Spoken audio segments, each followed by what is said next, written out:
नमस्कार शेतकरी मित्रांनो, मी आपला शेतकरी मित्र किशोर बुले. शेतात थोडासा वेळ मिळाला आहे, तर म्हणून तुम्हासाठी व्हिडिओ बनवत आहे मित्रांनो. स्प्रेइंगचे काम चालू आहे शेतात. तणनाशक मारणं चालू आहे. माझी इच्छा राहत नाही की तणनाशक वापरावं म्हणून पिकावर. पण काय होतं मित्रांनो, जिथे पर्याय नाही आहे तिथे नाही जुळत तिथे आपण आता तणनाशक वापरत आहे. तर जर तणनाशक जर नाही वापरलं असतं तर ही जी कॉटन आहे, ही कॉटन अजून छान राहिली असती, डेव्हलपमेंट छान राहिली असती याची, आणि हे पण, आणि सॉईल पण छान राहिली असती.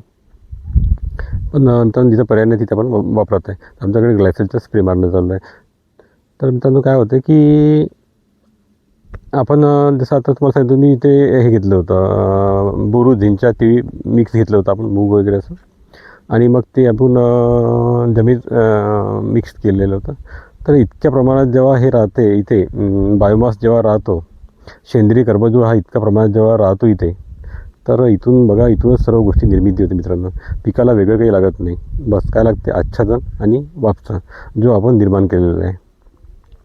तर त्याच्यामुळे काय झालं मित्रांनो, इथूनच सर्व गोष्टीची निर्मिती होत गेली. हा जो आपला जमिनीचा जो कारखाना आहे, इथून सर्व गोष्टीची निर्मिती होत गेलेली आहे. इथून काय निर्मिती झाली आहे, इथून ह्युमस तयार झालं मोठ्या प्रमाणात, इथून जिब्रेलिस तयार झालं, इथून ऑक्सिजन तयार झालं, जे ह्या पिकाला मिळालं आहे. हे 1 महिन्याची कॉटन आहे मित्रांनो. पण काही डिफिशियन्सी जर दिसत असेल तर मला सांगा.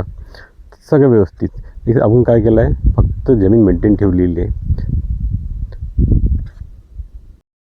तर मातीवरच काम केलं आपण, मातीला आपण पोषण दिलेलं आहे. तर त्याच्यामुळे वेगळं काही करायचं काम नाही मित्रांनो.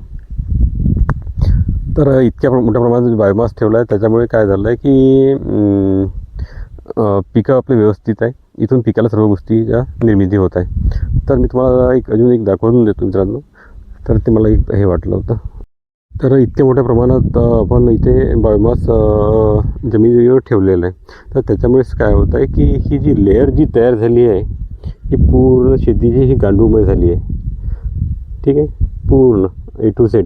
आता हे कसं आहे, तुम्हाला याच्यामुळे काही दिसत नाही आहे समजा असं बेडवरचं, म्हणजे बेडवर नुसतं याचा आपल्याला ठोस पदार्थ जे आहे आपले, तर ते याचं रोटावेटरने आपण बारीक केलेलं आहे.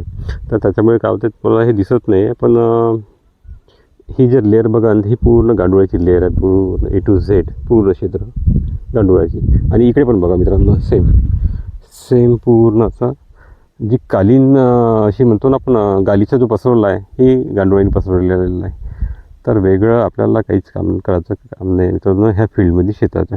कारण की आपण काय केलं, मातीवरच वर्क केलं आहे, आणि मातीवर इतकं चांगलं काम केलं मित्रांनो की आज आपली जी स्टेज आहे कॉटनची, ही अशी व्यवस्थित आहे. 1 महिन्याची कॉटन आहे समजायची. पण काही डिफिशियन्सी कुठेच वाटत नाही आम्हाला, आणि काहीच नाही. तर इथूनच काय होतं आहे की इथूनच सर्व संयुगे तयार होत आहे.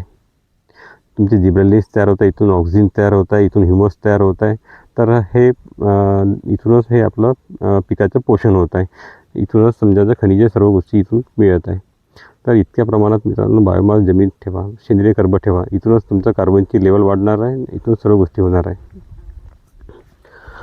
तर माझं सांगण्याचं तात्पर्य हेच होतं मित्रांनो की सेंद्रिय शेती ही